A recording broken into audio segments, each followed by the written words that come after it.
The forecast for the Australia-Bangladesh game in Brisbane was grim. Everyone expected that it was going to be rained off, and that's exactly what happened. During Foxtel in Australia's coverage, this was a typical montage of what they showed. They made no secret of how unlikely play was. Compare this though with how Channel 9 began their broadcast. As always, saying anything to keep people from switching to Channel 7. And from all forecasts that we've had and discussions that Ian Healy and others have had with Kevin Mitchell Jr., that rain should clear by the afternoon and we'll get a game of cricket. So, Australia and Bangladesh share the points. Will this have any impact on Australia's chances in the tournament? The situation they really want to avoid would be to play New Zealand in a semi-final in New Zealand. Now this will only happen if both sides make the semis and are drawn to play each other, and if New Zealand finish above Australia in the table. The key here is if they are drawn to play each other. Now, most people are assuming that Australia and New Zealand will come first and second in some order in their group. Let's just say that for the sake of argument, New Zealand comes first and Australia comes second. Well, if that's the case, and if it's Australia who are runners-up, then they don't have anything to fear. They go into different halves of the draw and would only meet again in the final. But the no result against Bangladesh could still be significant.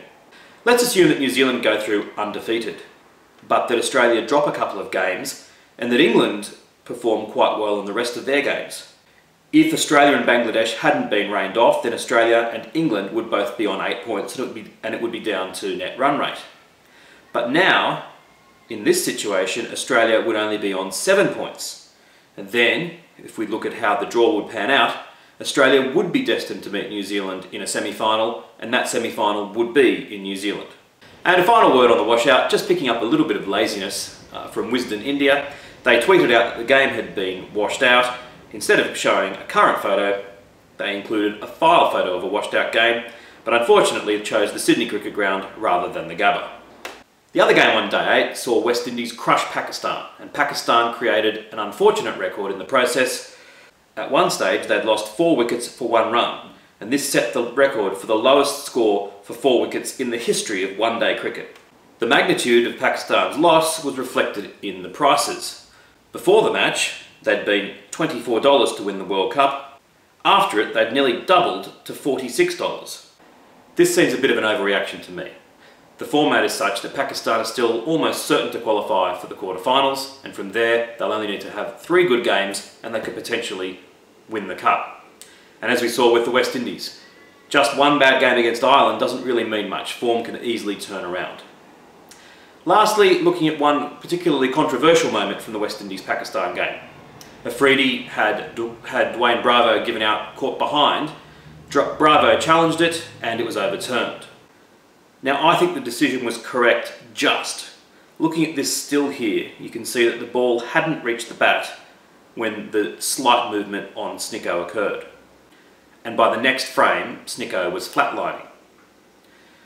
But having also had a contentious decision go against them via Snicko in the game against India, some Pakistani fans are starting to feel a bit annoyed. For example, this tweet, ICC Rule 31.3.2, benefit of the doubt will be given to the team playing against Pakistan. This just shows the stupidity of not having hotspot available for the World Cup. The fact that neither the ICC nor Star Sports were willing to pay for it is pathetic. But they can make partial amends by instituting hotspot for the quarterfinals and beyond. Those are the games that matter.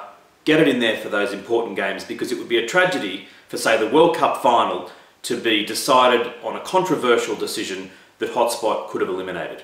Who cares if it's inconsistent that the quarterfinals beyond have the hotspot and the rest of the tournament didn't?